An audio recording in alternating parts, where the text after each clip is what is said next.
Welcome. Pathways to Peace is just honored and delighted to be hosting this incredible event for CSW66. The name of the event is Rights for Earth, Art, Indigenous Wisdom, Law, Ending Climate Destruction.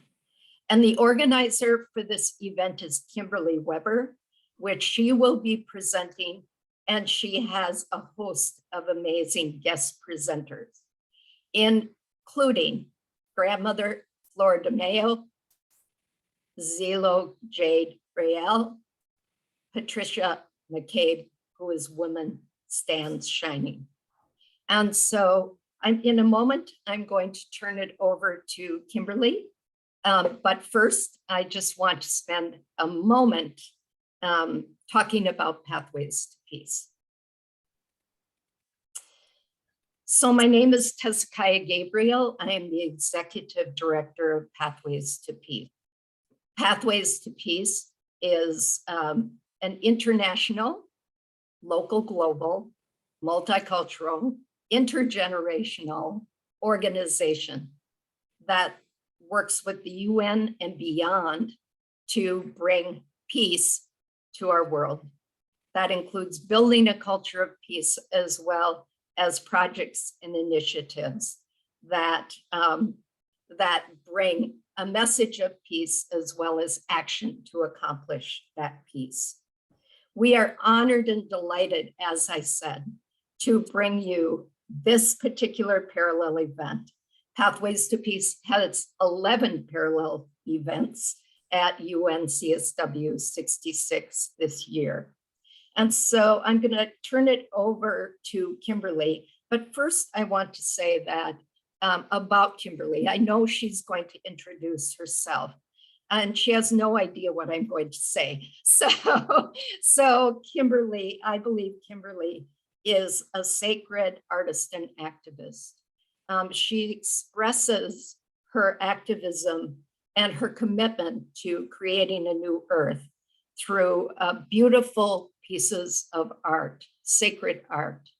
And she encourages us all to embody those divine feminine archetypes so that we can all move forward to create that new earth. And so I have known Kimberly for a long time. I have her artwork all over my home, and I just so honor and admire her. So Kimberly, you have the floor.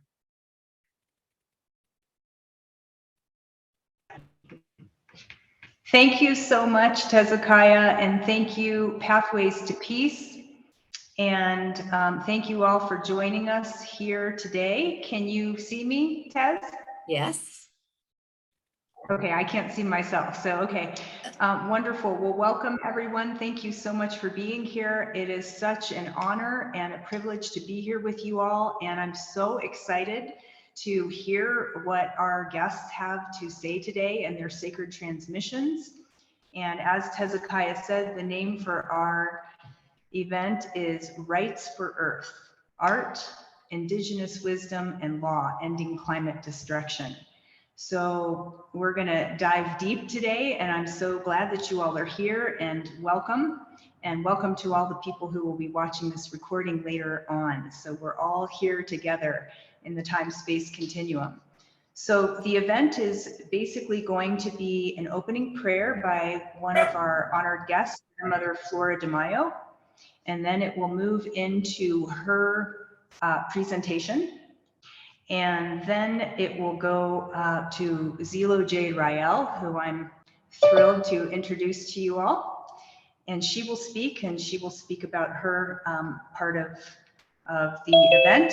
And then it will go to Pat McCabe, Woman Stands Shining, and she will present and bring us her wisdom. And she's stepping out of sacred retreat, so we're so honored that she is taking the time to be here with us today and coming out of a deep immersive work to speak with us, and we're so happy about that. And then I will speak at the end, and I'll talk a little bit about some of the things that are happening now. And then Pat will lead us through an incredible activation closing prayer. So you don't want to miss that. Please make sure you stay to the end because it is just a full power, beautiful transmission that she will be gifting us with. So welcome and thank you. And I'm going to start by introducing Grandmother Flora de Mayo, who will be leading us through an opening prayer, and then it will transition into her presentation. So I'm going to read this part. Grandmother Flora de Mayo is a curandera espiritu, or a healer of divine spirit. As a seer, she has the ability to see other realms of color, light, and sound. In addition, Grandmother Flora de Mayo has the ability to see the effects of existing imbalances on the physical, emotional, and spiritual realms within a person's energy system. As a world traveler, she has offered ceremonies and has spoken on a wide range of topics from healing with the use of herbs to her more recent project, the Seed Temple, located in Estancia, New Mexico.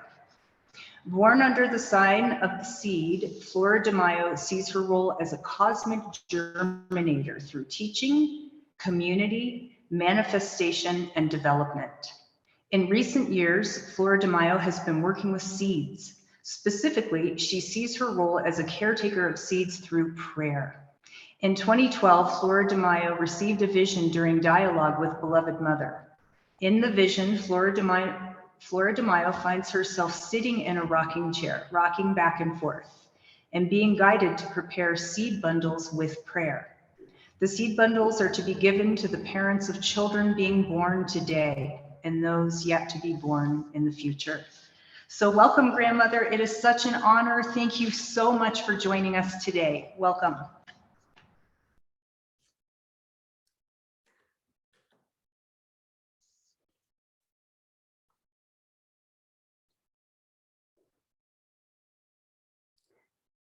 Beloved Creator, beloved Mother, beloved Beauty, beloved Spirit of the sacred light, beloved Creator.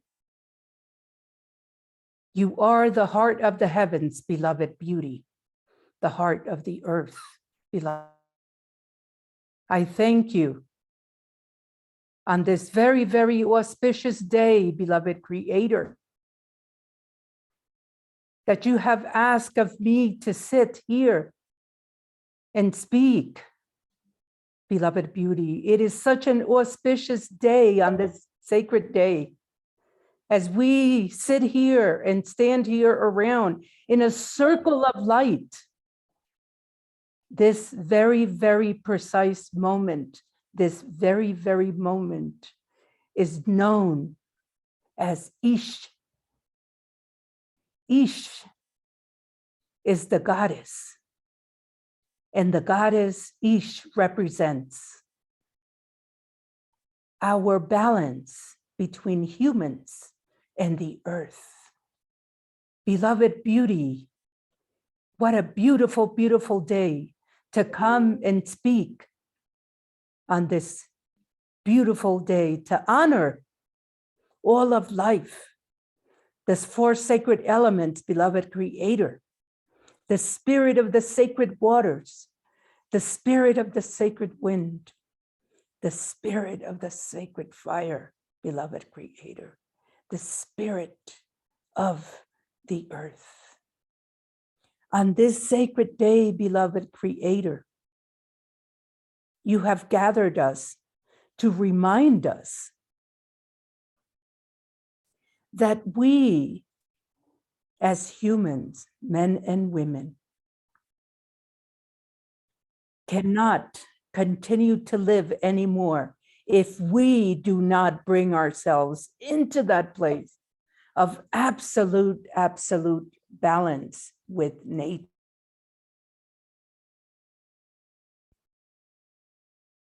We need to remind ourselves that the beauty is here for the future generations. All that we see between here and the infinite needs to be protected. And we, as humans, have a responsibility.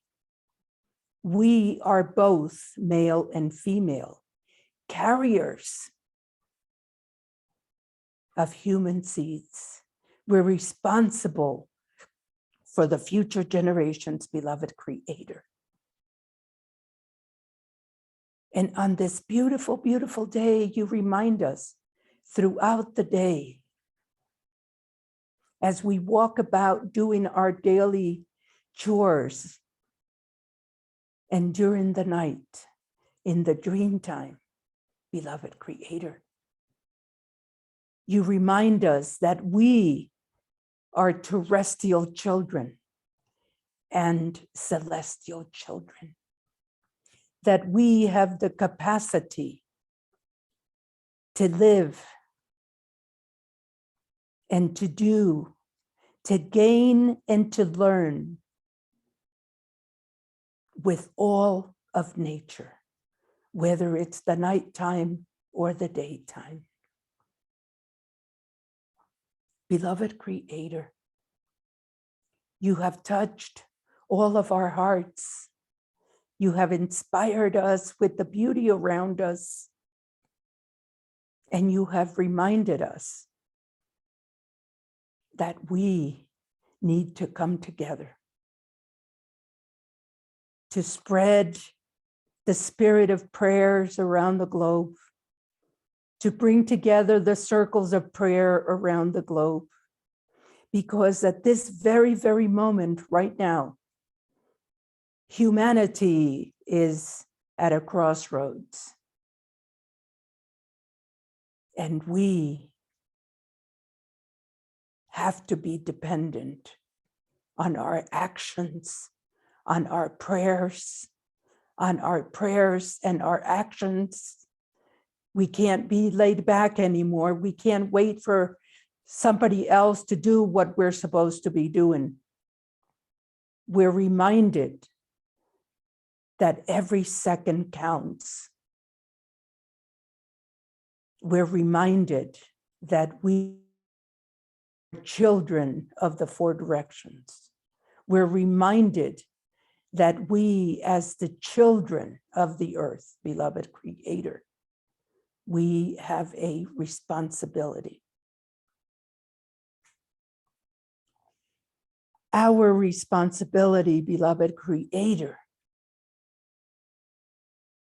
is to be an example, to do without being asked. Beloved Beauty, beloved Mother, I stand here before you, holding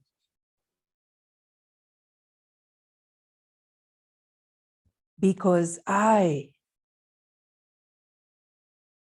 had brought to this earth children, grandchildren, and great-grandchildren. My responsibility to do the prayers, beloved Creator, and to remind everyone on the responsibility that we have. These responsibilities need to be taken very seriously because we do not know from moment to moment, beloved Creator. And all of these moments count. We need to be persistent. We need to move. And we need to do what is right. Beloved Creator, on this day of Ish, on this day of Goddess Ish, I want to thank the spirit of the feminine, beloved Creator, that has brought us together in this beautiful, beautiful, auspicious day. Because this day is a day in which we surrender to all of the beauty. We stand before you, beloved Creator, in awe of all that you have created, all of the animals in the waters, beloved beauty, the salty water and the sweet waters, all of the animals that walk on the earth, beloved, the little tiny, tiny ones and the big animals that walk on the earth, beloved Creator, all of those that have wings, beloved beauty, that fly, beloved Spirit of the sacred wind, beloved Creator, the Spirit of the fire. In a fire ceremony, beloved Creator, the fire spoke to me and said to me, you have a responsibility now to speak of the goddess Ish, to introduce everybody the balance of nature and humanity. And that if we do not bring ourselves into this incredible balance,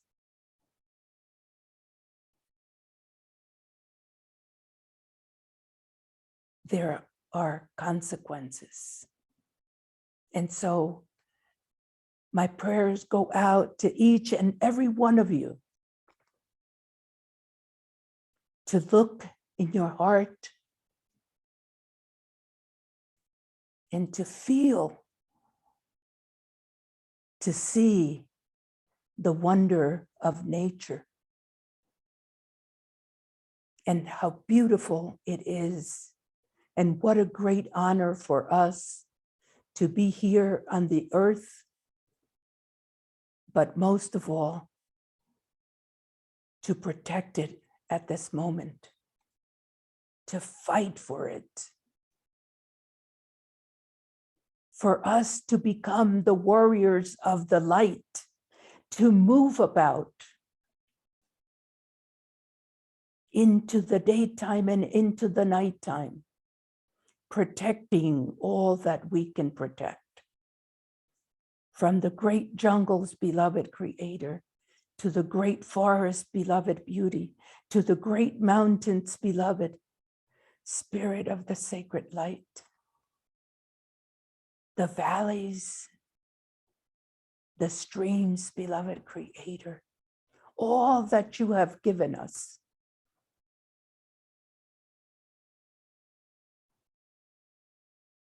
In the four directions, beloved Creator. We are your children, beloved beauty. We're the children of the earth. We are all being affected by what is going on around the globe at this very, very moment. When one nation cries, we all feel it. It is time for us to come together and to protect and to honor, to listen,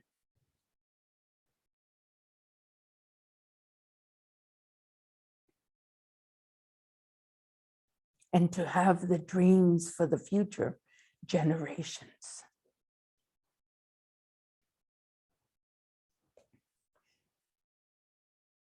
Creator, beloved beauty. I hold here in this tiny, tiny little vessel, little tiny, tiny little bundles of seeds that you showed me to make for the future generations. I have here in this tiny, tiny little gourds, seeds that have gone around the world in the hands of the many, many children in the hands of the many, many parents. And your spoken words are, make the bundles for the children and remind the parents that the seeds are also children. They are living, breathing children, and they need to be protected for generations. Beloved beauty of the sacred moment.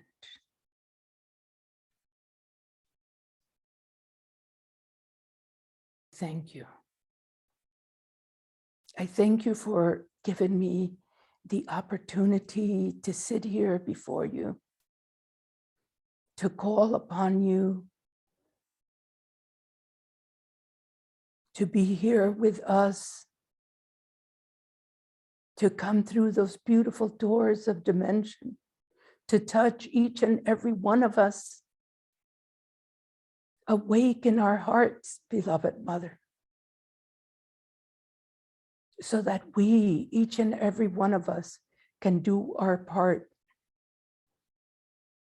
for the future.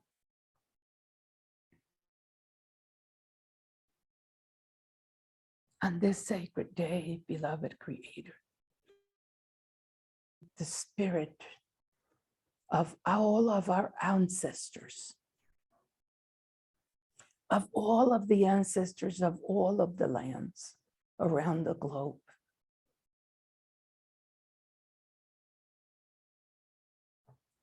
I want to thank the ancestors for their protection and their guidance, beloved beauty. On this beautiful, beautiful day, beloved Creator, this very, very auspicious day, beloved beauty, in which you, when you visit us, beloved Goddess Ish, you come to us gently, walking like a spotted jungle cat, reminding us that we have that agility to move about in the daytime and the nighttime. Let it be so, beloved Creator, that we continue to move about in the globe, mending all that is going wrong at this very moment. In the name of the great mystery, beloved Creator, in the name of peace, beloved beauty, in the name of who we are children of love and light.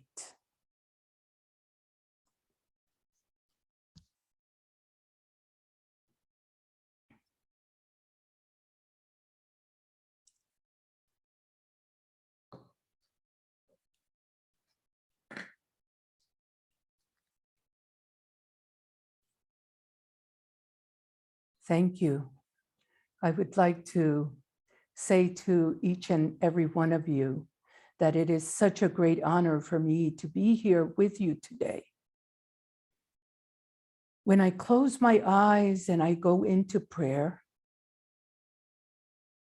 I see things like a moving picture. And all that I spoke and all that I said, it was things that I saw there in front of me. But most of all, I want to share with everybody how auspicious it is when our beloved Creator brings us together on this beautiful, beautiful day of the Goddess. And all of the beauty that she teaches us. She comes to us and she brings us visions. And in her visions, she carries us outside of our reality, outside of us sitting in one place. We could be in multiple places, witnessing.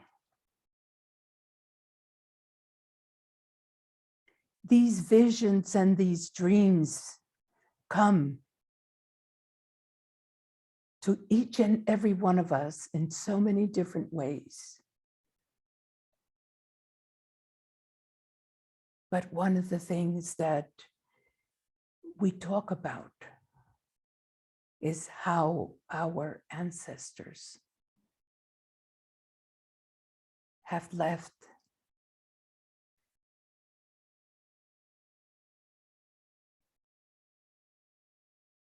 messages for us. These messages that are described as prophecies. These messages that I've heard throughout my life. And I sit here before you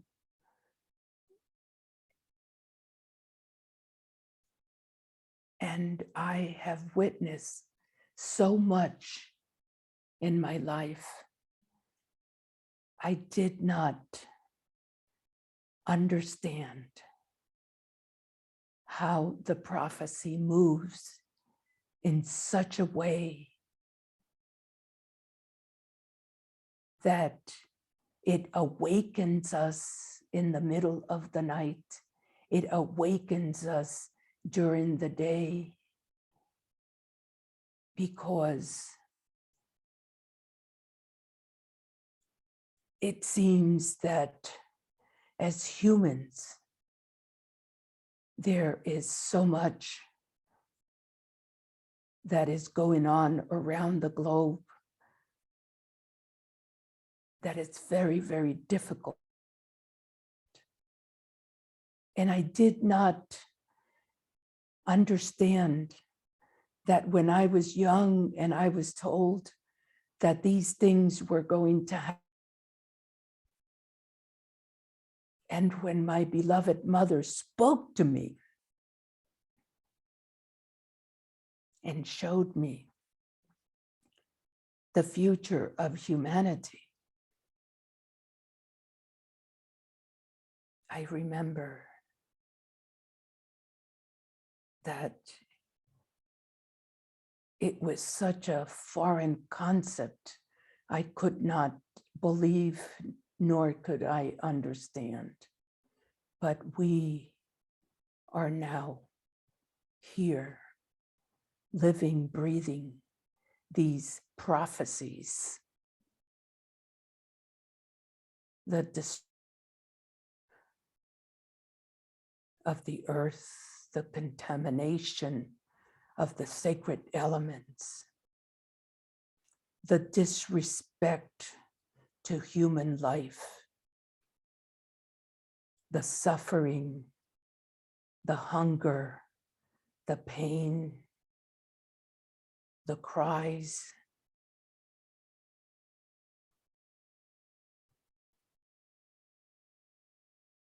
It seemed like an impossible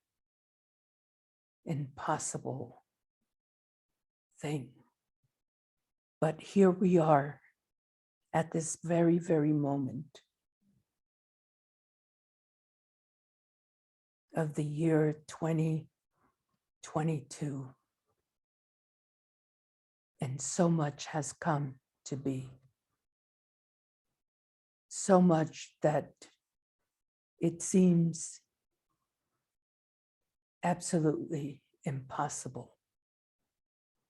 And what is it that we can do?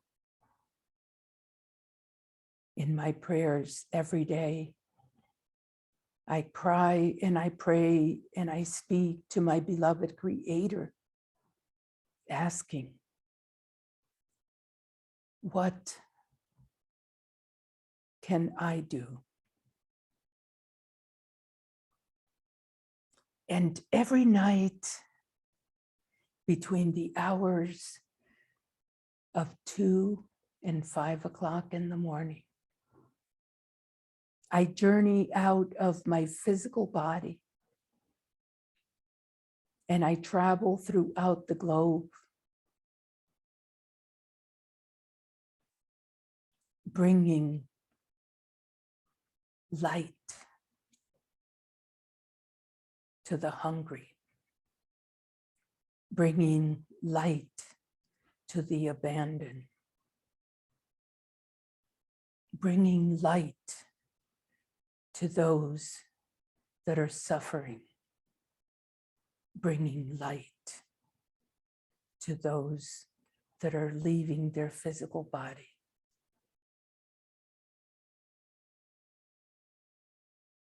I have throughout the globe.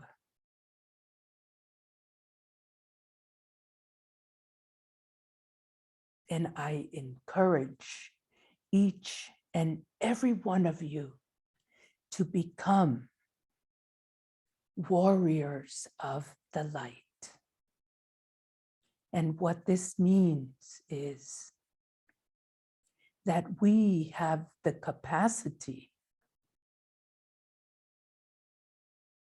if we have the desire and we ask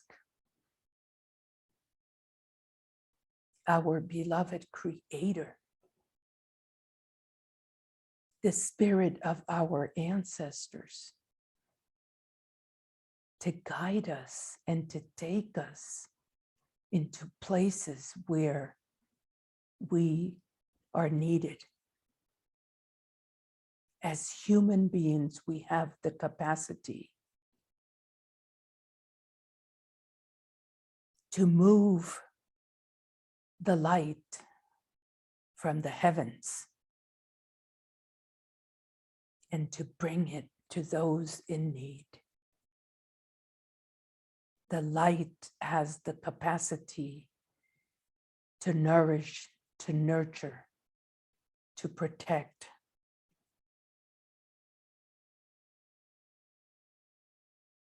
Those in need.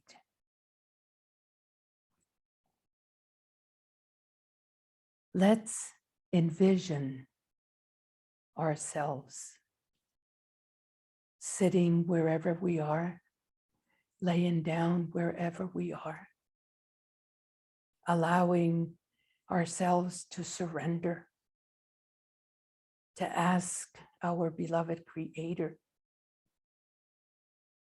to give us the opportunity to be of help to all of life, to all that lives, the animals, the plants, the water, all that lives, all that's organic. And to allow ourselves to move the light from the heavens through our crown.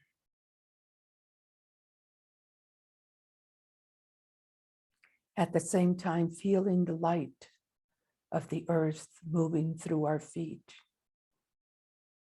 And it both meets at the heart. And as we see the light in our heart, and we walk around the globe, visiting the different nations of people that are in need, we could reach into our heart, grab the light, and give it to someone, offer it to someone in need.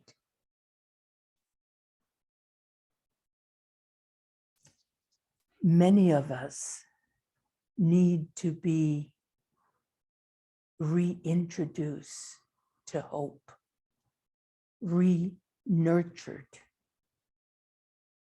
re-acknowledged And it's all happening in our light body. We offer it from the love from our heart, and we feed their light body to sustain them.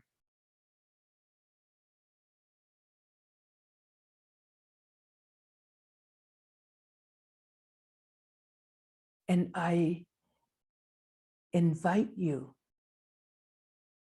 to try this.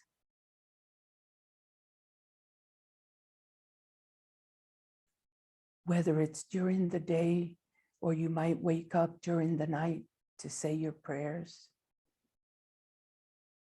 You try this.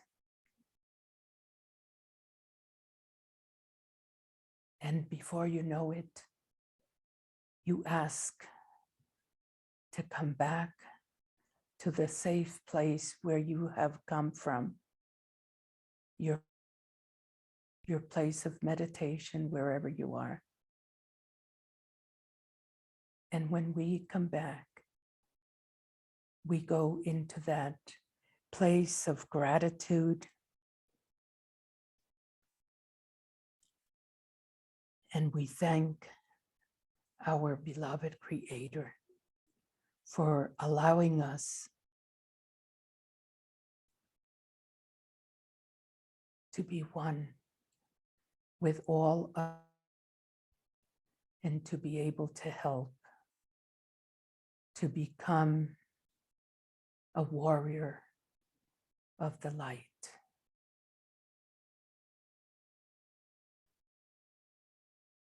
Because we are all children of the Mother and the Father, the heart of the heavens, the heart of the earth.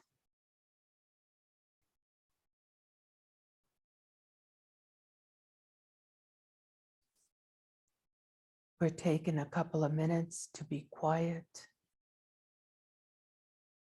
to see, to feel.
My dear beloved friends in the four directions, may it be so that we get together again and again, so that we can change things together for the sake of all of humanity. Thank you.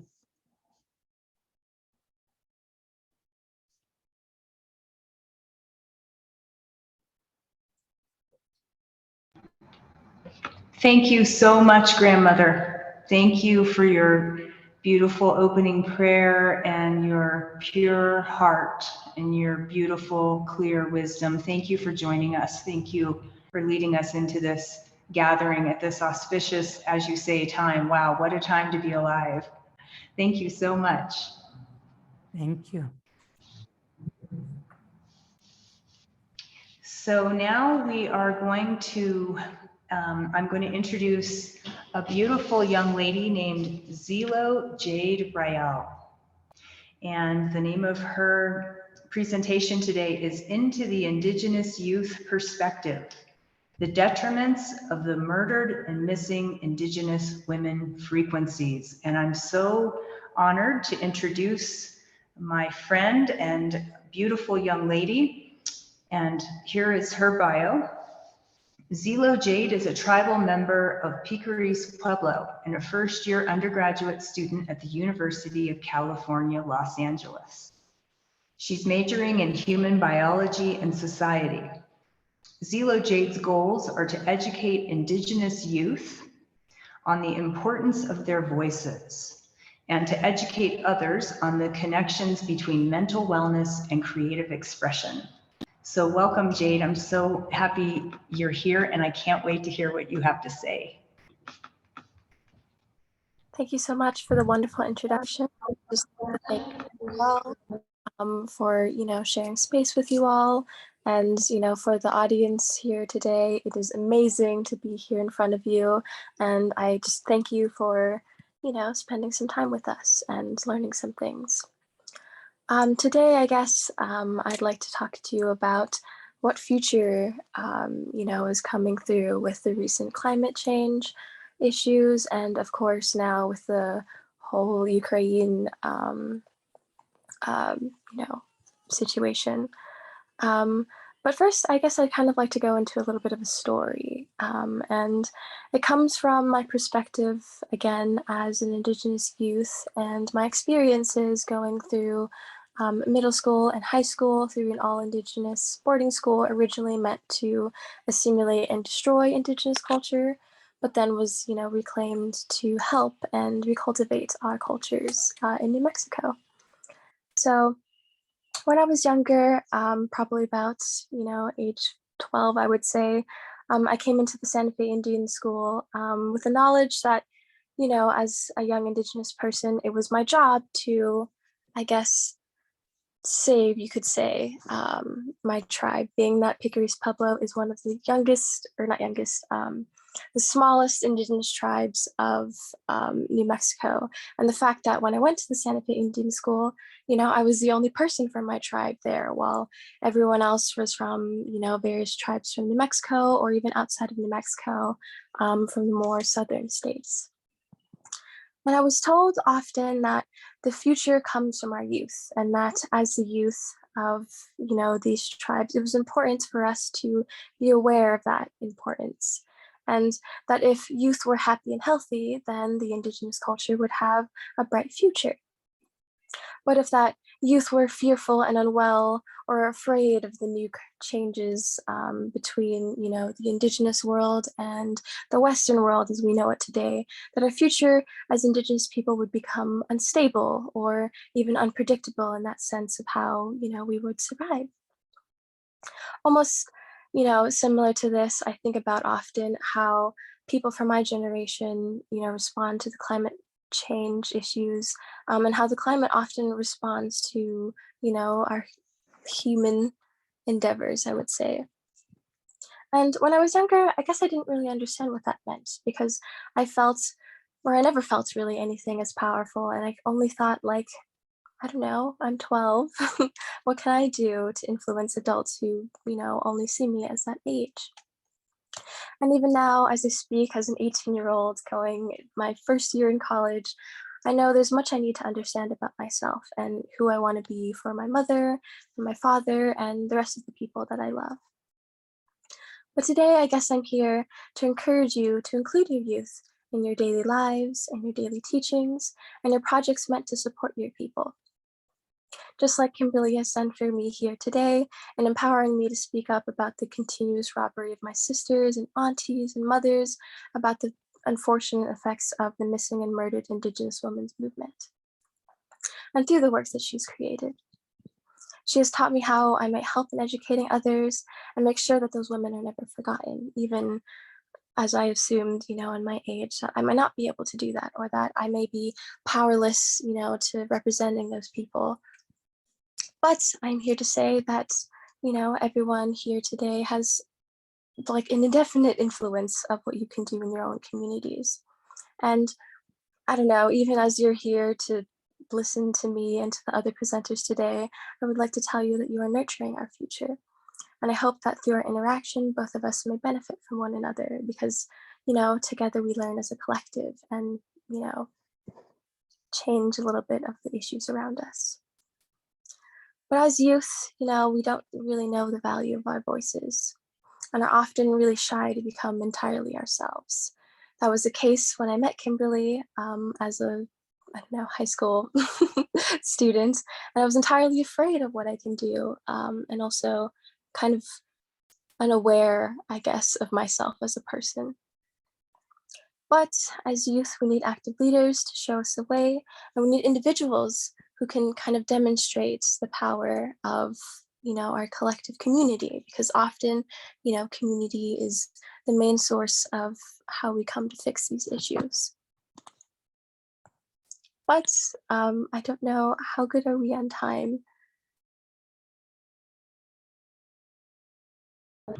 You're fine. You're good. Go as long as you want. You're good. Okay, just because I was afraid that Do you hear me? I would go over time. So this is, I guess, a little bit shorter. But again, I would like to thank everyone for attending presentations like this one and being aware of the situations around you to, you know, come here and give your own ideas. And also, please, I would preface, ask questions by all means. Those are important to us and also important to me in learning what I can do to support our communities. And also choosing to do something about these issues, because I would like to say also that all of us are far more powerful than we originally assume. And through, you know, all of these wonderful individuals here to speak to you today, you will learn that hopefully and take something home with you to include within your own families. So thank you so much. Thank you. Can you speak for just a moment about the work of the organization based in Albuquerque that's helping with the MMIW? Can you talk a little bit about that? Okay, sorry. Yeah, of course. So I've been able to work with a lot of different groups within New Mexico, usually during the beginning of COVID. I had my seniors honors project, which I did at the Santa Fe Indian School, that was based on the connection between art and mental health, and how, you know, anyone basically can use art as a tool to, I guess, discover parts of them and heal the parts of them that, you know, may be affected by historical trauma or, you know, any other things that might impact them within their own lives. And the CVAN and there's another one, my apologies, but there's definitely been plenty of movements within Albuquerque and through other different pueblos of New Mexico that have encouraged education on the missing and murdered Indigenous women's movement, and have enabled, you know, women like me to kind of be empowered to speak about their experiences, and also, I guess, educate non-natives or people who might be less aware of, you know, the current climate there, and basically advocating for, I guess, the kind of terrible tribal justice systems intertwined with the state's interjustice system, because often non-natives don't know that when somebody from a, I don't know, non-native tribe or like non-federal tribe, they're often not accounted for, or the people who are missing or, you know, murdered aren't able to be properly advocated for because that county's jurisdiction does not apply to individuals not from, you know, that specific space. So it's been an interesting learning experience, and I do recommend if we have their like websites or contact information to look more into it as well. Yes, thank you. I believe I put both of the websites on the, all of the websites in the UN portal there with our talk. So maybe Tezekiah can let us know if it's there. And if not, before the end of the presentation, I'll try to get those so that we can share those two organizations that are doing such good work, their websites. So thank you so much, Jade. And I'm just going to say this, I'm making some incredible paintings that Jade has modeled for with the red hand. And we did some work together down by the river, and we were visited by all of the animals and birds were coming and visiting us throughout the afternoon as we worked together. And it was so profoundly beautiful. And this is what I'm working on right now for 2022. So they should be ready towards the end of the year, and we'll link up with those organizations that are really helping to address this issue, because as you say, it's very underreported, and many people just don't know what's happening. But if you do some research, and I would encourage everybody to research everything that we're talking about today and look into it for yourself, because it's a real, it's disproportionately, extraordinarily high numbers of Native women that are going missing and murdered. And like you said, through the legalities of the federal and the tribal and the state, it's not being addressed. So thank you so much for speaking about this and for bringing your light and your wisdom to this space, and many blessings. Thank you so much, Jade. Okay, so now it is my deep honor and delight to honor, or to welcome Pat McCabe, better known as Woman Stands Shining. And I am a huge fan, and everything I've heard her speak and do is just, it really hits on such a deep level. And I know you all are going to enjoy this presentation as well. So Pat McCabe, Woman Stands Shining, is a Diné or Navajo mother, grandmother, activist, artist, writer, ceremonial leader, and international speaker. She is a voice for global peace, and her paintings are created as tools for individual, earth, and global healing. She draws upon the indigenous sciences of thriving life to reframe questions about sustainability and balance. And she is devoted to supporting the next generations, women's nation and men's nation, in being functional members of the hoop of life and upholding the honor of being human. Her primary work at the moment is the reconciliation between the masculine and feminine, men's nation and women's nation. Remembering, recreating, or creating anew a narrative for the sacred masculine. Addressing the archetypal wounding that occurred in our misunderstanding and abuse of technology through prayer, ceremony, and science. And over the past 2 years, she's been working with a diverse group reimagining money and protecting the sacred. So we're so honored to have you, Pat. Thank you for stepping out of your deep, intensive work to be with us today at this spring equinox full moon crucible. Blessings and welcome. Thank you. Thank you. Thank you very much, Kimberly, and great honor to be here with you, Grandmother Flor de Mayo, and Zilo Jade. Also a great honor, and makes me feel very proud and happy to have you here with us. We need your voice. We need your voice. We need all the young women's voices. So thank you so much. Very honored to be here for this purpose. And so I am Weakpa Najimi, Woman Stand Shining, Pat McCabe, and I was born to Diné Nation. And so I'm going to introduce myself as we do formally there and say, She'e'iya, Tachi Nishli, Aro Ashibashishchi.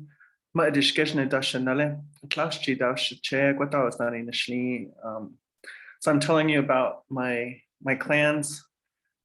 We get our clans from our mothers, the ologists, the anthropologists and such. They like to call us matriarchal society, but I'm going to say we're matrifocal. The place of the woman is deeply centered in our culture. Even the wealth and property is passed down through the women's side. And so it's from that place that I'm going to say here that, in our Dene Pisad and our Dene language, the actual name for a human being, part of the translation is Holy Earth Surface Walker. And so I'm going to say here, I'm Holy Earth Surface Walker, life bringer, life bearer. And I stand with the full authority of the Mother Earth behind me. And as me, we are synonymous. And with that authority, I also have the authority to speak on behalf of life in every situation. And so it's my authority and it's my honor and it's my calling and my duty to ask every time we are making plans, every time we are thinking about what would be good, what we would want to do, what we feel like doing, what we imagine to do, it's my place to ask, are we placing life at the center? Are we placing life at the center with what we are thinking about doing? And if we're not, then it's also my place to say, then we need to begin again.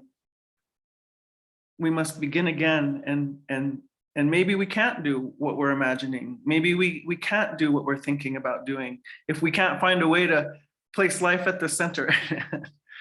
So I want to name that for myself and for the women here who are hosting and speaking, and for those of you watching. I want to ring that distant bell for some of us, depending when the last time the women of your lineage said that out loud to you.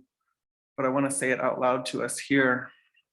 And so I'm calling on this Mother Earth to say what she would say here also, through us and through me, and even through the questions that are going to come forth. I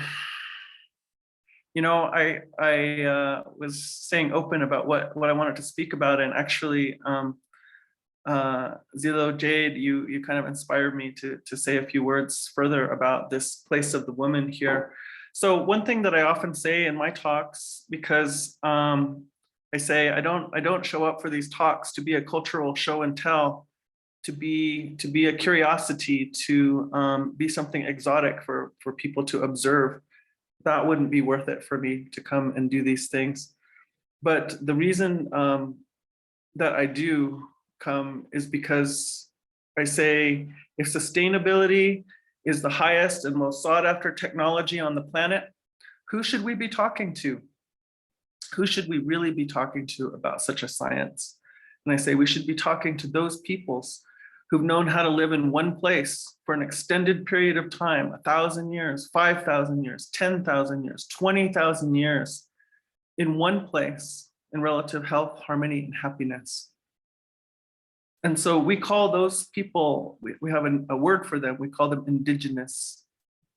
And to be indigenous is to be of place. That's what it means, to be of place. Some people bristle at being called indigenous. I don't. I think it's pretty special and a high honor to be of, in my case, Dene Nation. And our place is located between 4 sacred mountains in the Four Corners area of the United States. And so what does it mean to be there? It means that we have a profound relationship with that particular place. I'm a desert creature by lineage, by DNA, by everything. And so what I say about that is that we have such a profound relationship with place that we become symbiotic with it, meaning that our well-being depends on the place's well-being. The place's well-being becomes dependent on our well-being. And so in this way, we maintained, our little place on Earth, not as claiming it as ours, as real estate, but claiming a relationship. That's what I call upholding the honor of being human being, really having such a profound relationship that we can know the seasons, we can know when the floods come, we can know when the heavy snows come, we can know when the drought comes. And the place is instructing us spiritually, mentally, physically, emotionally, is informing us about how to live and thrive in that place.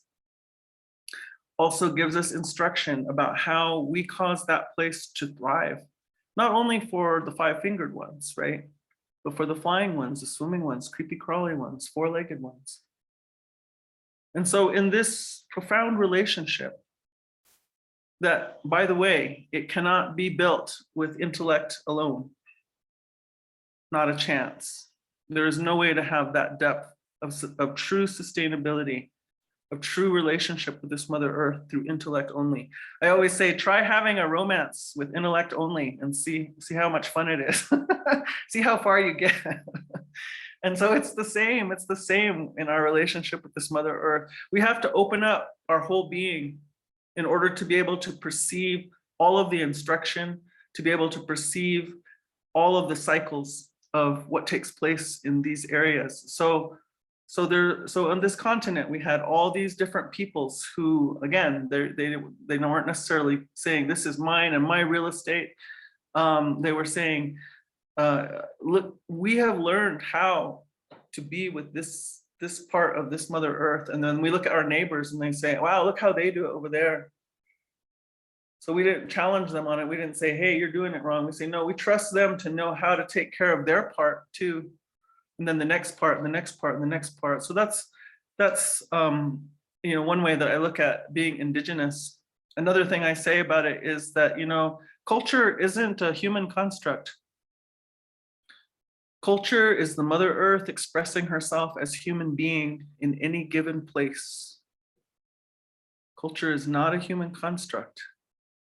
Culture is the Mother Earth expressing herself as human being in any given place.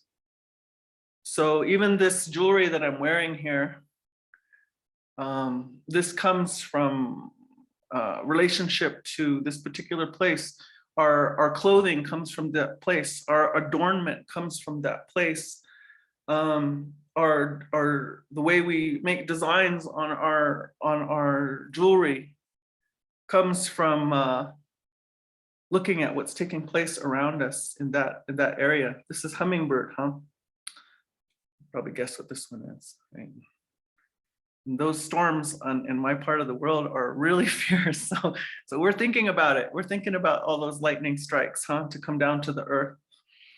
So it's that kind of a place. And the reason that you inspired me, Zilo Jade, is because in our coming of age ceremonies, what I really felt taking place there was we were saying, by taking care of that young woman when maybe, depending on the culture, right? But usually it has something to do with the first menses, the first moon cycle, the first menstruation, right? In our communities, everything, I can imagine, everything needs to come to a stop, because it's a lot of work to do everything that we have been instructed to do to support that young woman to grow into Dene woman, to be that one that holds that authority that I was speaking about at the beginning. There's a lot that has to go into it, a lot of work. Even whole crops of corn are gifted just for this one young woman. And so I have to ask myself, why?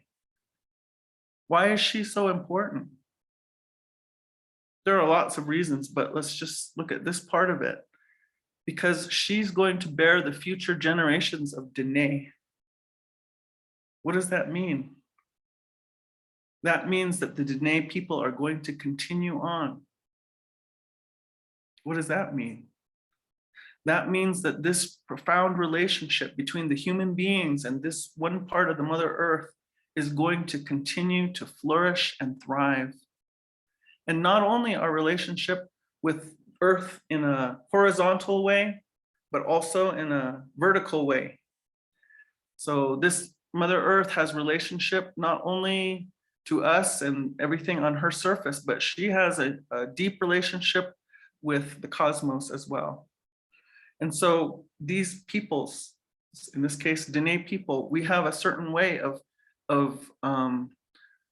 participating with our Mother Earth's relationship with cosmos as well. She has a destiny in the cosmos. She has a role to fulfill in the solar system. And so, you know, over time, being able to listen as deeply as we have, we also have relationship between her and the stars and the planets, and out and out and out to the Dene, out into the cosmos. And so with this girl being gifted spiritual strength, unquestionable support from community, she's going to be able to continue that relationship. And so, you know, when we talk about missing and murdered Indigenous women, well, wisdom and women, my goodness, we are talking about the human relationships that are so profound, so profound. And so for myself, you know, in my cosmology, there's a trickster, and it makes me wonder if you know, the reason that this disproportionate number of missing and murdered Indigenous wisdom is trickster afoot. You know, trickster's trying to gum up the works. Some people even say trickster is trying to trick us out of giving away this whole life of our own free will.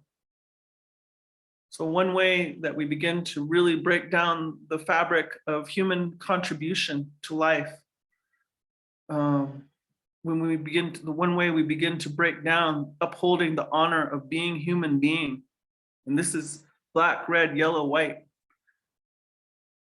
it would be to begin to really prey upon these young women, Indigenous women, who still have that knowledge, who still have that memory, whose people still have that possibility, and the deep, deep, deep science of sustainability. We call it sustainability. It's a pretty sterile word.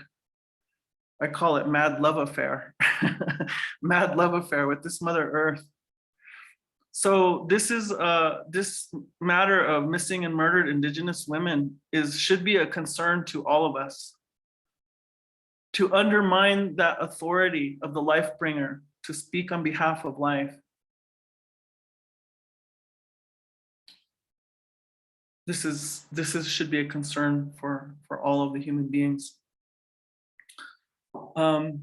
So you inspired me to speak a little bit about that. What's the big deal? That's part of the big deal right there.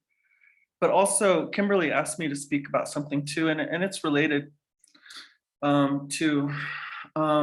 so one thing that I've been saying too in some of the talks I've been giving is I've been saying, you know, here we are, the five-fingered ones, holy earth surface walkers. And my clan grandfather, he used to say, here we are, holy earth surface walkers, dazzled by creation, coming upon temptation. I always enjoyed it when he said that, because, you know, he's talking about human temptation. Temptation, you know, that can be kind of really seen through a biblical lens, but I think what he was talking about is how we get fascinated by our own minds, how we get fascinated by all kinds of things, and we start in his case, he was talking about maybe departing from that way of being human being that causes all life to thrive. That's the temptation. Because if we look around us, every other life form, plant, bird, four-legged, swimming one, insects, fungi, everybody, they're only doing one thing if we really look at it. They're making more life, making more life, making more life, making more life. Everybody, with the possible exception of the five-fingered ones, but everybody else, if you look, they're busy doing one thing, they're making more life. So for me, I say that seems like the clue here for us is, what's the plan here on Earth? It's life. The plan here is life. It's been life, it's life. And so we're the only ones who are a little unclear on what the plan is around here, but everything else is pretty clear on what this plan is. And not only are they clear that the plan is life, but they are also clear on how to conduct themselves in such a way that they only ever cause all the rest of the life to thrive. Wow. Now that's genius. To be able to live your life in such a way that you only ever cause all other life to thrive. So for myself, I have to believe, even though from our perspective, Dene perspective, I've heard my elders say, those are all our elders. We were the last to arrive here. We're the babies on the block. So we flip what Western science says. We don't think, oh, well, everything's been growing and growing and building up to us, the greatest things. We say, no, we say, no, we're the youngsters.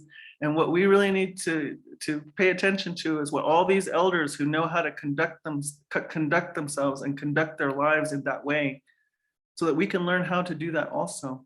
But I want to point out that I believe, and just watching, like, how could we be set upon this Mother Earth and not also have that capacity?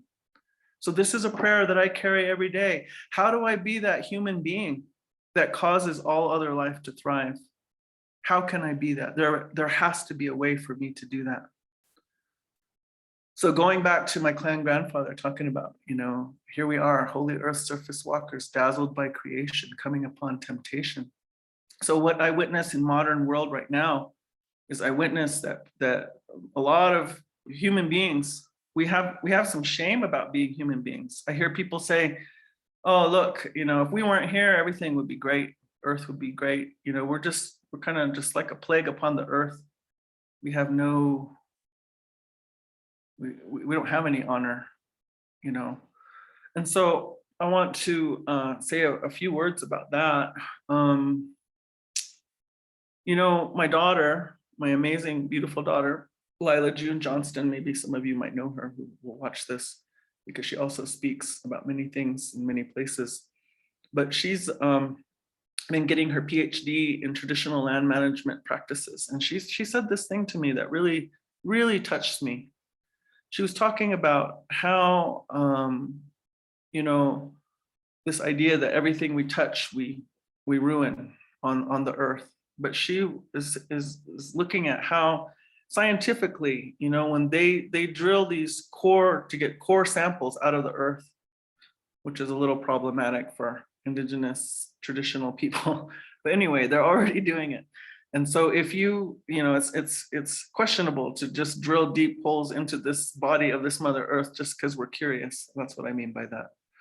But anyway, so this is going on, and the deeper down you go, the farther back in time you go, right? So it's like sedimentary layers of life and what existed at different times. So she says, so if you go back in some places real far, there's only a very few number of life forms there. And then later, after that, here come the human beings. We get to see evidence. And so these things are determined by things like fossilized pollen samples and such in the soil. But anyway, we begin to see human arrival come. And what we see, this is so beautiful. What we see is that when these human beings show up, the diversity of life explodes. They begin to cause life to thrive in that area. Not in a invasive species kind of way or in a detrimental kind of way, but in a really powerful fruiting and flowering kind of way that serves not only the human beings, but all the rest of the life, all the rest of the ecosystem begins to expand. And so here in what we now call the United States, we have these huge hardwood nut forests and so all. Those were all like, there's like hundreds of acres, maybe even miles and miles of these forests. Those were all cultivated. Even she says that in her studies, they're talking about like the rainforests down in the southern part of this continent, and how those were all cultivated. They didn't just appear, they were cultivated. So there was these very deep understanding of how to further life and how to harmonize with ecosystems and expand them and expand them. And who are the ones who knew how to do that? Five-fingered ones.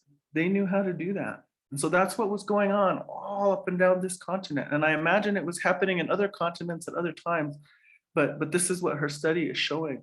So to me, that says that we can have a presence that understands how to go about such a thing. And I'll have to add this one other part and then I'll conclude here. But, you know, when I was studying, you know, I was in American school systems and they give me my social studies book and they're telling me about Indigenous people and what we were up to and stuff, and from their perspective, right? In that story, and this is a story that has captured much of human imagination and deep in our psyches. So I want to interrupt that. I'm going to interrupt that right here. And I'm going to say, you know, in that story, they say, here come those ships from Europe. And no matter where they landed, whether they landed on the East Coast of what we now call the United States, whether they landed down in South America, what did they say about what they saw when they arrived? They could not believe their eyes. They could not believe that the land was flourishing and flowering so hugely. I mean, it's in every single one of their reports, right? Now, the way it's told, it's almost, they say that they believe they have found Eden. Right? So what is Eden, you know, from the Bible? Eden is a place that God created, that he only placed these first two human beings in. In other words, it's a place that has not been touched by human hands.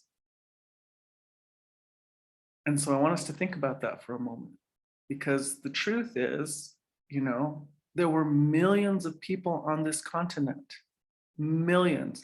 Civilizations had risen and fallen on this continent. And so it wasn't that this land hadn't been touched by human hands. And I think the mentality of the people who landed said, if human beings had been here, this place would look like where we came from. But because it doesn't look that way, then I guess human beings haven't been here. Wrong, wrong. There were so many different cultures on this continent.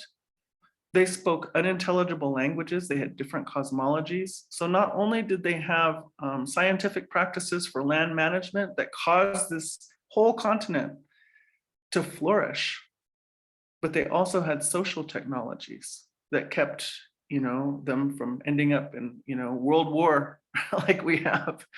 Not to say that there weren't wars or there weren't disagreements and such, and certain campaigns grew maybe in difficult ways, but ultimately this whole continent was not destroyed.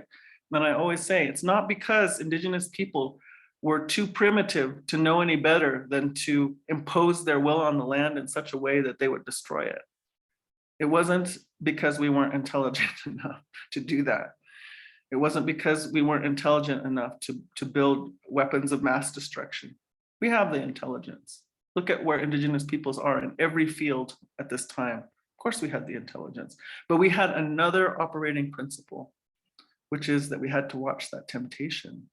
We had to really keep considering the truth of the matter, which is that all life is so interconnected that every single thing that we do affects every other being. So what does that mean for our actions? That's the place that we need to consider at the moment. So I've been going on here a little while. I'm going to go ahead and wind up right there and allow for Kimberly to continue on. Thank you for giving me this opportunity to speak here. I really appreciate it. Oh, thank you so much. Yes. Oh, just so staggeringly profound and simple and plain. Thank you. Beautiful. Thank you so much. Really, really appreciate your words. And yes, I mean, that's the key, right? We are an integral part, and life flourishes when we work with our mother and each other. I mean, just thank you. Thank you, Pat. Thank you for coming out of your deep space to be with us. So yay. Okay. I've just realized I don't have my notes here, so I'm going to have to just totally wing it, but I can do that. So my name is Kimberly Weber, and I am a contemporary symbolist painter. I work with the archetypes and medicine animals and birds. And I'm working with a fusion technique to create multi-dimensional oil paintings. So I'm speaking to you today from our longtime gallery in downtown Taos, New Mexico. And that's why it's kind of echoey. And we're celebrating our 20th year anniversary in here this year. So it's kind of like home here. And my work is collected and published internationally, and I've been painting since I was a very small child.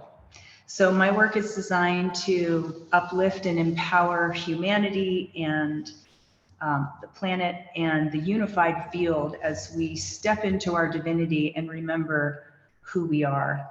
So I just love what she just said, Pat just said, and taking the time to lay it out like that, because we are divinity in action. We are one with the earth, and it's remembering that. And it's time for us to remember that in a humble and balanced way, and to work together, because this is it, you guys. Here we are. I mean, all around us, we're seeing the polarity playing out. So yeah, I'm just so honored to be here today, and thank you all for joining. And okay, Tess, let's go to that first slide, which shows the continent of Africa. So I wanted to speak for just a moment about, you know, we're all speaking about, all of the speakers today, Grandmother and Jade and Woman Stand Shining. We're talking about making the connection between women's bodies and the body of the earth. So this image really, I feel, encapsulates that. And you have the continent of Africa as a beautiful woman, and she's crying because her people are suffering, and it doesn't need to be that way. Okay, so we're going to explore that a little bit in my talk here at the end too. I'm going to leave the end of this with solutions. So Polly Higgins' work has been very inspiring to me for many years, and she is working with the concept of ecocide and ecocide law. And anybody who knows me knows that I'm definitely, my prime directive is freedom, and I'm not, you know, the last thing I want is more laws and rules and regulations. But in this instance, I think that it may be a good antidote to dealing with these multinational global corporations that are really wreaking havoc on the ecosystems. And so the late Polly Higgins' work is brilliant, and I would encourage you all to look into it. In fact, they are doing some talks this week in the parallel events. I believe they have 6 different events where they're speaking specifically about ecocide and ecocide law, and they're basically working to make it a crime to destroy the climate. So that could be one solution on the bigger scale to help deal with multinational corporate destruction. So I wanted to honor her and her work and make that mention. And I don't have the website links in front of me, but I think it's Ecocide, Stop Ecocide International, and ecocidelelaw.earth. So you can look those up and find her work. Okay, so the next slide is one of my paintings, and Tez, if you want to click over to that next one, thank you. So I'm going to just speak a little bit about some of my images. This one is called Return of the Snow Leopard, and this is a life-size snow leopard in the original painting. And what I'm doing is I'm working with these archetypal images of the medicine animals and birds and the divine feminine. And basically what I'm doing is I'm making a prayer. When I go into my workspace, I'm really creating a meditation in a space to be a channel for the voice of the earth and her beings. So it's a very long process for me. I take about a year to create a body of work. So I'm focusing on whatever image I'm working on for a long time. So it's a very long prayer and meditation. And so, for instance, in this one, I'm focusing on the survival of the snow leopard. And, you know, I'm not sure how much you guys know, but they're endangered. And there's, I think, 7,200 left in the wild. And so they are just they're the apex predator at the top of a whole ecosystem in that region. And so they're just kind of an emissary for all of the insects and the microbes and the peoples who are embodying and living in that space. So the trees, the forest, all of it. So I'm choosing these symbols that sort of resonate and hit us on a deep soul level. So they're the emissary for their whole region and their whole ecosystem. And basically, I'm working with earth pigments. And the reason why I'm doing that is because the earth pigments carry these frequencies of intelligence and wisdom from the part of the world where they come. And this is really the original way of getting color in art making endeavors. It's been done this way since the beginning. So, those guys back in the Renaissance, like Da Vinci and Michelangelo, they were all working with earth pigments.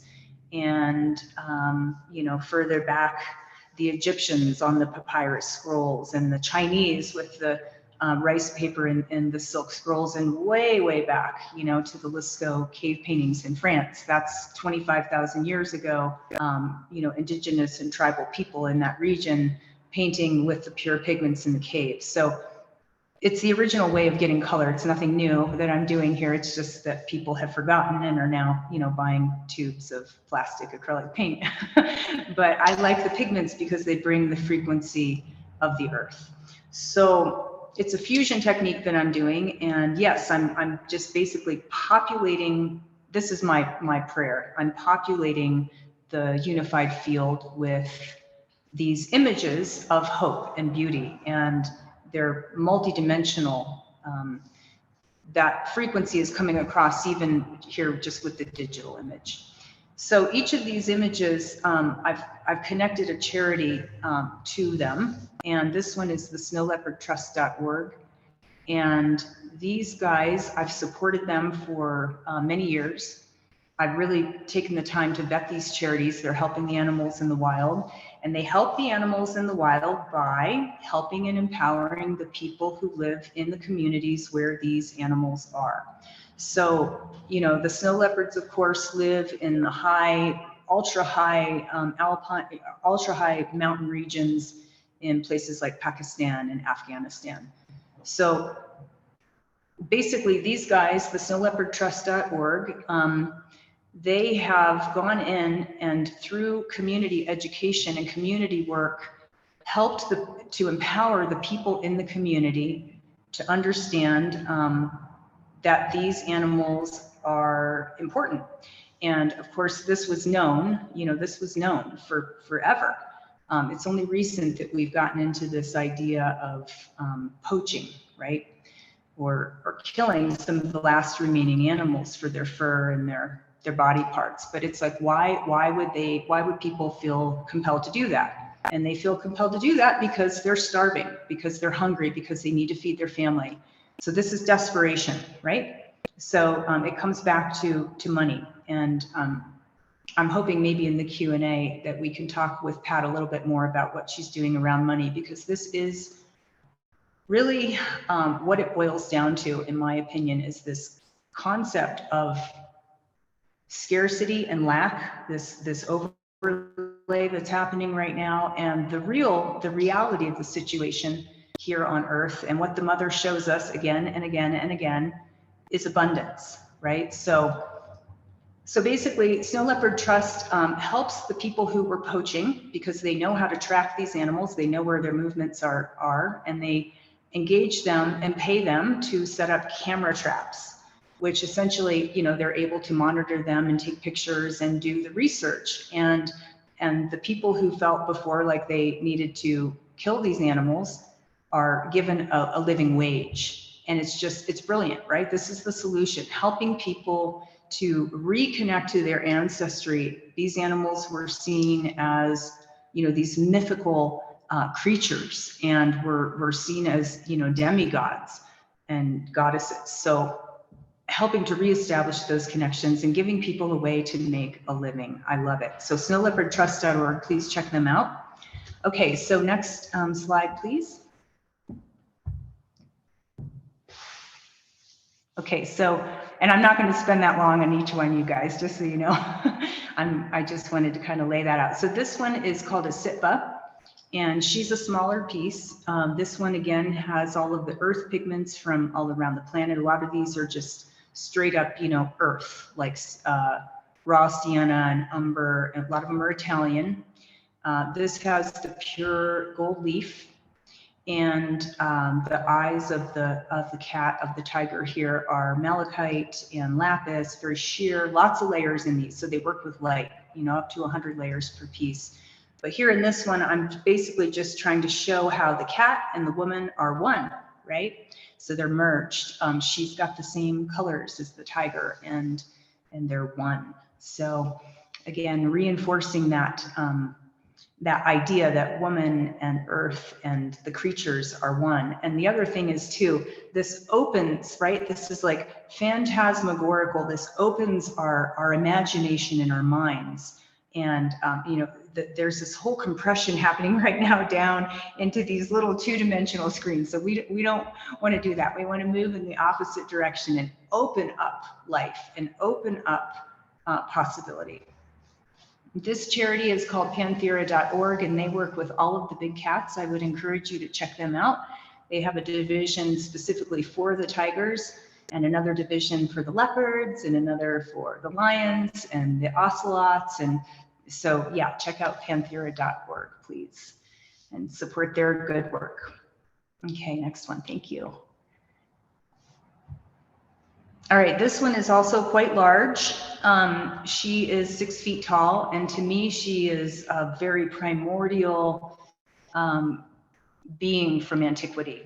And there's lots of Egyptian azurite in this one, mica, and I want to say this about the mica because I use it all the time. There are mica mines very close to here that are above earth. You know, they're not deep earth mining situations, and I went and collected a bunch there years ago just by hand. So these pigments are really bringing the intelligence and the frequency of the earth, and it's all part of it. So it's all part of, you know, creating this this idea of an interdimensional painting that can uplift and heal. So anyhow, she's here, she's regal, she's beautiful, she's ancient. It's up to you who she is. She's called Immanence. And behind her, she has this beautiful geometry of a sacred crop circle. And she's got the 2 birds of prey there, and there's all this sacred geometry happening. I create my paintings around sacred geometry, and the reason why I'm doing that, it's called the golden ratio or the golden mean. And all those guys back in the day were doing it, Da Vinci and all of them. The Mona Lisa is a sacred rectangle. And when you do that, you just help set up further layers, subtle layers of coherence. And, you know, because we are put together that way. And that math runs all through the whole universe in Fibonacci sequences. But the simple way of saying it is it makes you feel good because we are that. So this one supports the incredible work of treesisters.org. And I know Pat is a good friend of Claire's as well. Claire Dubois is the founder of that phenomenal group of women internationally who are planting trees, millions and millions of trees. And it's just so exciting what they're doing. But more importantly, Claire talks about embodiment practices and really helps people to make the connection between dropping into the body and embodying the self and the body and the earth and that connection. And to me, that's some of her most really profound work. She is brilliant with that. So please check out her work and treesisters.org, and maybe you'll become a tree sister and join that international community. Okay, what have we got next? I can't remember. Okay, cool. Yeah. So this one is called Crucible. This one's huge. She's like the one behind me here.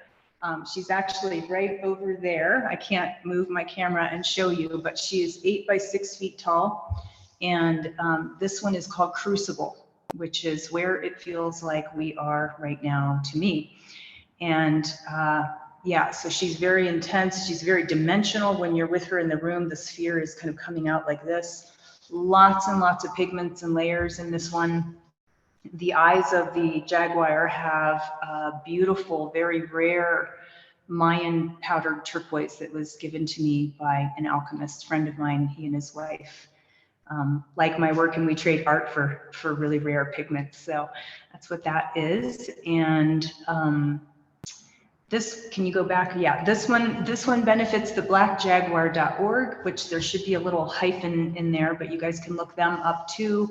And again, they are helping the people in the Amazon basin, engaging the peoples who are the caretakers and the stewards of that bioregion where the black jaguars live. Okay, Eden is the last one, I think. Yep. Okay, so this is a smaller piece. It's very delicate. And here we have the owl, which is, you know, lot through antiquity. The owl, I know, is kind of an embroiled, it's a controversial symbol. But through art and antiquity and literature, through the ages, we see the owl often perched on the shoulder of Athena or Sophia. And she's, the owl is the symbol of wisdom in this context. She helps the priestess or the goddess or the practitioner to see in the dark, because the owl can see in the dark, right? We can see in the day and they can see with stealth in the dark. They're also silent when they fly. So I know they have connotations of being harbingers of passing transition too and death. But in this context, she's bringing wisdom and she's looking right at us, and that's juxtaposed with the delicate monarch butterfly that is alighted on the figure's fingers. And the monarch butterfly is an extraordinary symbol of chrysalis, and they make these migrations that are just mind-boggling. I mean, it's a miracle. Okay, so it's just, you know, you start to look into what they really are doing, and they're traveling literally thousands of miles every year to the eastern and the western part of the United States, and then back down to overwinter in the old growth forests of Mexico. I mean, it's just, and they've been doing this for thousands of years. So the journeynorth.org organization, I've been supporting them again for many years. They also help other migratory species like hummingbirds, but they again are engaging the people of Mexico in and around that old growth area and helping to show them how to do responsible ecotourism and helping to bring people there to connect them to the miracle of what's happening with these butterflies. So these are ways, these are solutions, right? These organizations are all grounded in the solutions. And, you know, I'm not going to go into how dire it is with all of these animals that we've just looked at in my paintings, but it's intense. And I think we can do it, but we do have to do it now. And so taking action, I think, is very important, because a lot of times people don't even know what's happening. And if they do know, they don't know what to do. But by supporting these groups that are really taking action, it can be just something very small, like, you know, $5, or just sharing that information with your friends, or talking about it and dialoguing about it. Okay, so that's all I have to say really about the work. I want to just finish up with this concept that Pat touched on with the abundance and with the earth and where and what we really are. Okay, so what's that saying from the Upanishads? It's so great. It's from abundance he took abundance, and still abundance remains. Right? I mean, that's one of the oldest writings surviving on the planet. From abundance he took abundance, and still abundance remains. So we're in this time now, and we're seeing it play out in the most dramatic way, right? We're on the verge of thermonuclear war with mutually assured destruction. Terms like this are being, you know, bantered around, and it's insanity, and it needs to stop. And we can stop that by coming back to center, by remembering who and what we are, and by understanding that we are not in a place of lack and scarcity. This is a construct that has been hoisted upon us, and it's time for us to lay that down and look to the mother and look to the earth and look to each other and community build. And what's the other? It's Emerson, I think. The creation of 1,000 forests lies in one acorn. And that's what the mother shows us again and again and again in the oceans, in the forests, it's an abundant universe. So let's work on that. And also lastly, free energy is another way that we can move into a real structure for abundance. And that's the true Nikola Tesla energy that's been here for over 100 years. 0 point energy and zero. This eliminates pollution. This eliminates poverty, and this sets the groundwork for the new earth and the new renaissance. So I would just encourage each and every one of you watching, and those of you who will be watching in the future, to remember who you are. You are pure divinity. You are pure love. You are pure joy and light. And stay centered in your heart and find your tribe and work with your community to build the new earth. So thank you so much, everybody, for being here. And I am going to turn it over now to the question and answers. And if you have questions, you can put those into the chat box there, and Tez will go through those. So thank you so much. We have a lot of really wonderful comments in the chat. So if you have questions, please put them in the chat for us. Or if you want to raise your hand, and if we can see you, then we can call on you that way as well. So you can raise your hand visually or use the such a beautiful, powerful presentation. Lots of gratitude coming through for the speakers. So who would like to ask a question? Our speakers are still here. Mary Ellen says this has been one of the best. You are all so beautiful. Thank you so much. You give us so much hope, as well as to the rest of creation. Thank you again and again. I hope your message goes out to the rest of the world. And earlier, Mari has said, yes, we need to get out of this money and control system. And I know, Kimberly, you wanted to ask Woman Stands Shining about that. So would you be willing to respond?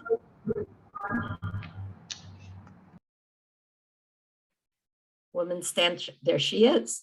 Yeah, thank you. I'm not really sure exactly what the question was that Kimberly had, but maybe just in general, huh? Yes, that would be great. Okay, I'll see what I can do. So one thing that kind of piqued my interest on this panel when I saw the title was Polly Higgins. She was on the brink of creating this ecocide law, in which it would be illegal to destroy life, to destroy this world, to destroy this earth. And so in this brief conversation with Kimberly yesterday, I was saying that Kimberly, Polly was using the mechanisms of modern world to try to address all these things that we're talking about, and especially with like the corporations who they're kind of not even they're more legal mechanisms than they are people making decisions at this point. Like they are required by law to make profit for their stockholders, no matter what's happening, no matter what kind of havoc they're wrecking, right? So that's like a legal mechanism. Like the people are kind of a slave to that legal mechanism. So Polly was really working on trying to create an opposing legal mechanism for this, and I think that is necessary. So what I'm about to say doesn't negate at all, what Polly was trying to do there. But what I also want to say is that I had this realization not too long ago, which was that if every single legal contract that exists on the planet right now is fulfilled, we're done. We're done for.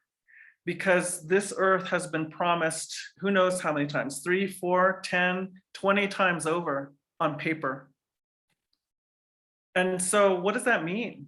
What does that mean? That means that we have to begin to loosen our minds around our rights, around our legal rights, because somebody somewhere is going to have to loosen their hold on what their legal rights are, if that is in fact true. And so what does that mean? That means what I feel like it means is that we need to begin to create communities of trust. We need to be able to create communities that can support each other in loosening that grip on some of the legal realities. So sometimes when I've said this, people are like, are you proposing anarchy? I'm like, not necessarily. No, I don't, that's not really where I see where I'm going with it. I really feel like I'm just saying, we have to be able to back off of, even like in the town of Taos. I haven't been there for a little bit. I've been taking care of my mom. She's 98, in a different part of the state of New Mexico. But in our limits, rents are like crazy right now, right? So they've got all these people living on the street. So at some point, how can we create a community of trust that can support landlords to not feel like they're being stupid or naive or something, to back off of these incredibly gouging rents that are coming up right now, for instance. So what I want to say is, in this work that I'm doing, that I got called into doing with a bunch of others, and it's a very diverse group of people, we're examining how do we release our hold on what money tells us has to be. So, at this point, I've learned some really weird facts in this group from people who've been working with money in the stock market and finance and investments and foundations and funds, of all different kinds, for-profit, non-profit, etc. And it's like there is no money being introduced into the world now. All that's being introduced into the economic system at this point is debt. That is money right now. So that's, so, how can we begin to back off of, like there are some old family, foundational wealth families from the United States, the younger generations, and some of the older generations too are part of this group. And, they're asking the questions, why does it have to be grown? Why is it, unending growth and unending amassing of wealth? Where does that really get us? And how can we begin to turn it around, right? So what I feel like we do is, one, we're looking at the unexamined, unconscious agreements that money is, and bringing them to consciousness. We're having people sit at the same table that don't normally sit together. We're being vulnerable with each other about what it's like to be wherever we sit in the money scheme of things, and begin to create a place of really looking at things and supporting each other. And like I say, creating a community of trust where we are going to start moving things in a different way. And of course, our hope is that when some of the US's principal wealth holders begin to take these risks, as well as non-wealth holders offering support, that we can begin to open up a trend and create a larger and larger community of people who are willing to begin to reevaluate what does it mean to hold that wealth back at this time.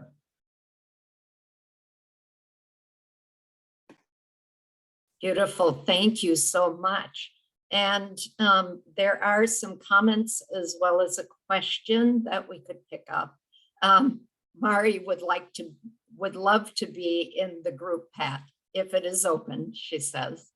And Bonnie's question, she says, my question and challenge is bringing an Indigenous worldview of relationship to young people, to set it alongside the capitalistic extra active, and get them to think about their future in terms of better values and visions, how to do so. So who would like to speak to that question?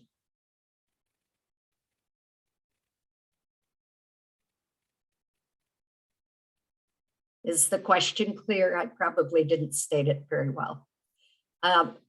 She wants to know about how to bring an Indigenous worldview of relationship to young people and to compare it with capitalistic, extractive, and get them to think about their future in terms of better values and visions. Can I ask Yeah, go ahead. Can I ask for clarification on like what relationship or what do you mean by relationship? Like, is it a specific type of relationship? Sure. Relationship. Sure, we could ask her, but I'm thinking that she's talking about the fact that we are all interconnected. I see. Well, Is that correct, Bonnie? I'm going to assume that, yes. Go There's ahead. relationships to earth and to all life. Yes. Yes. Jade, were you going to pick that up? yes. I guess Perfect. I think there's definitely many different answers to that question because I don't think there is like one definite solution. Because in most things there really isn't just one like solution that can solve everything. But I do believe that put an emphasis on the fact that we are interconnected between our environment, our people, non-native and native, and also through our location, is important. And I think also since COVID has kind of put us through a unique situation where we have been kind of separated from one another for long periods of time, like kind of, I don't know, like I always find like in school that like places where students can be kind of unafraid and like entirely comfortable, those are moments when students are the best mentally and also the best, I feel like, at solving whatever solutions come to par within that situation or even out of, that space. And I think safe spaces in general are very important to like just overall human well-being. And I think especially with the importance of, the environment to Native people and how often the environment is a safe space to Native people, I think, I don't know, just having more moments where people can connect out of context and out of the stresses of, everyday life would be definitely beneficial to everyone because, I don't know, going through college and being away from all of, I don't know, I would say natural beauty because, LA is boxes and concrete. Yes. I realized the importance of being with people that, I love and appreciate, and also being in spaces that I feel loved and appreciated in, because concrete and boxes are often, good for excuse me, like development and, like more industrial sides of things, but often those environments are not very nurturing to the actual like essence, I guess I would call it, of, humans, because I think naturally as humans we connect through, clean air, like everything, it's a whole big thing. But I think those kind of environments, like fostering safe spaces in nature and with safe people, like just would help people overall. Sorry, that was long-winded. No, it wasn't long-winded, and thank you, Jade. Would anyone else like to comment on that? All right. Carol is sharing that there is that a book named Decolonizing Wealth is really a good book along this way of thinking around wealth and a different way of using our resources, including money and our economic resources. Any other questions? If I've missed any here. Again, many.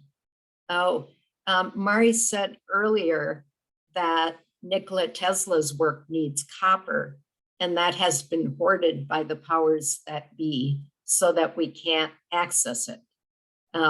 She says we need to opt out as much as possible from the way we are living and demand that the methods that work in harmony with nature are followed. I think that's a beautiful addition to what has been said. Okay. So I am wondering in this moment if our speakers would like to take a minute or two before we move into my closure, and then we're going to have Woman Stand Shining do a closing prayer, and then we will be done with our time together. I think it's clear that all of us would love to stay in this conversation for a very long time. So thank you to all that are here. And any closing remarks? Grandmother, would you like to say a few words in closing? I would just like to thank everybody.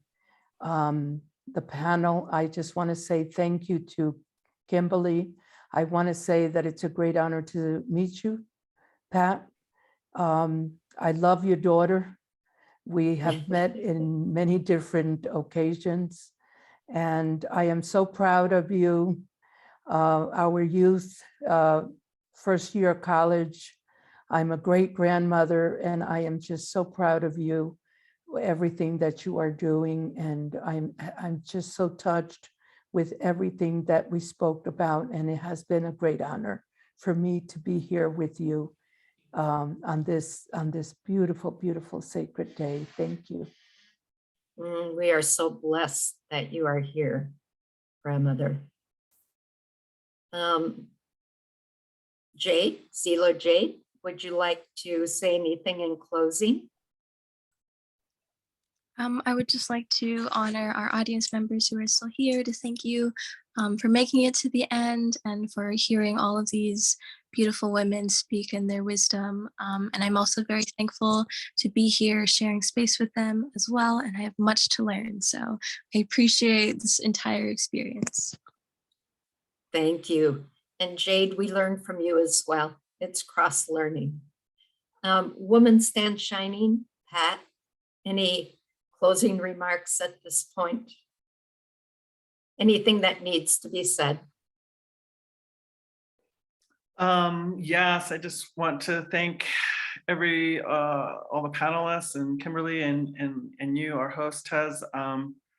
Thanks for having us here. Thanks for having this conversation. I'm praying that it reaches all the ears that really need to hear it. Thank you for those who are here today, and this will travel on forward. Who knows to where and to whom? So thinking about it that way, really thinking about, I guess if I were going to make a comment on that question about the youth, and is just to say that my perception is that the youth seem much more able to grasp the situation, and I think are going to to make different decisions. And I would love to see Indigenous youth be able to be in support of all youth from what our cultures hold, to support all the different ways in which the next generation is going to honor this life. And then I also want to acknowledge you, Kimberly, in saying that, you know, what I observe about the Mother Earth is the same thing. I say she has fearless generosity and radical abundance.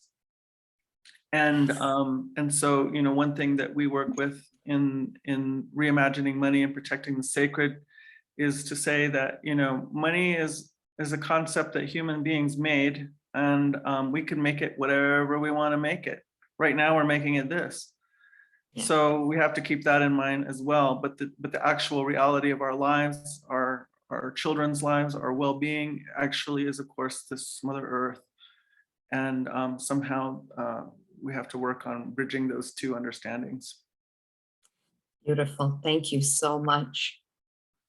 I always say that wisdom isn't measured by years. So I've learned a lot from the youth we work with. Whoops. And so I'm going to close, and then I'm going to ask Pat to do our closing prayer, and then Kimberly will close us out for the evening. I just also wish to say thank you from the bottom of our collective heart for being here. I am just so very grateful for every one of our speakers, as well as every one of our audience members that see this live, but also will review this video in the future. It's deep, it's life-changing. The wisdom is powerful that has been shared here. And so, and to leave you, as we say at Pathways to Peace, that it doesn't matter what your history is, it doesn't matter what your position is, it doesn't matter what your career discipline is, you are a pathway to peace. And that means that if we can embrace the concept of peace, if we can see it, if we can feel it, if we can touch it, that emanates out from our hearts, and it changes every interaction and everything. We believe we are one. And so please, all of you know how important you are in bringing peace to our planet. So thank you.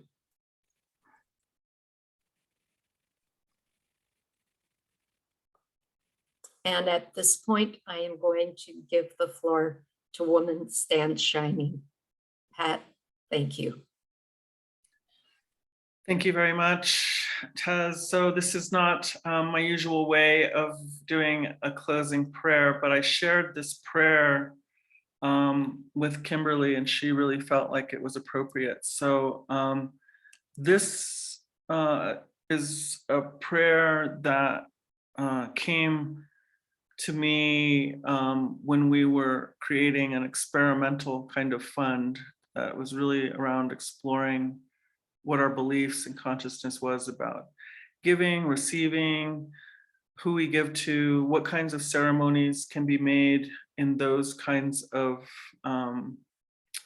relationships and such. And so this was the prayer that was created, that came through for the opening of this fund, and I want to read it here as our closing prayer. So, and I say it with all my heart. So the opening of this endeavor. Together we make a place where thriving life, where future, where what is holy can meet, align, harmonize, and have access to our construct that we call money.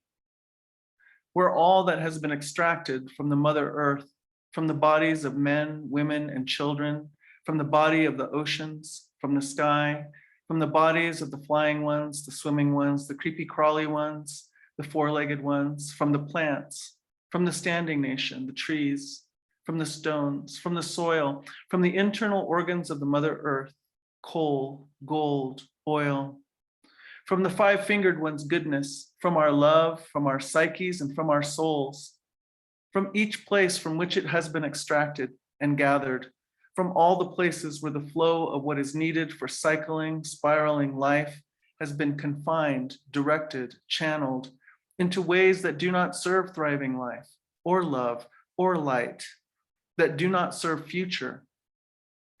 All of this decimation of the beauty, harmony, balance, substance, and the sacred movement of life is now here recognized, reconciled, revered, and placed in the healing hands and volition of a deep and holy co-creation. Is now released, flowing out and flowing out and flowing out, a dam of life released to the places most critical, to the places most generative, to the places most restorative, to the places most joyful, to the places most creative for the wholeness and integrity of interbeing, to the places most affirmative of our true desire and our deepest consent to live unto 7 generations, to live with all our relations on this sacred, thriving, powerful earth, to align with her boundless creativity, ingenuity, and unconditional love in the creation of endless, ever-evolving life. We give our love here. We give our place in fearless generosity here. We give our faith here. We give our place in radical abundance here. We give our consent here. With this opening, we break the bondage that was law over love. We open and prepare ourselves to love the future in ways that the scarcity paradigm would not allow. We give this endeavor power and ask it to give us future. With our participation in this gathering, with the sacred gift of our volition, from the place on the sacred hoop of life that we have been given to uphold, we open this field of this endeavor to receive the future of the very highest possibility for life, light, and love. May all that this flow encounters be touched and transformed in whatever way is right by this currency of consciousness that has reached out to us and into the future consciousness that we are growing into. Holy life, holy future, please guide and direct us. Show us the ways.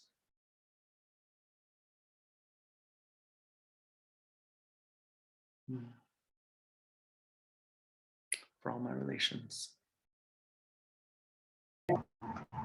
Yes, blessed be. Thank you. Oh, it's so beautiful. Thank you. So perfect. So Pat wrote that. That's her prayer. Thank you so much.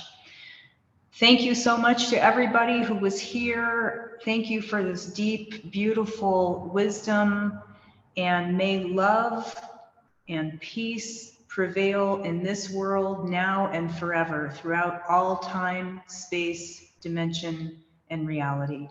Thank you. Thank you for being here. Many blessings, and our contact information will be on the next page. Thank you guys. Thank you so much, Pat and Jade and grandmother and Tezekiah and all of you who are listening to this and who will listen in the future.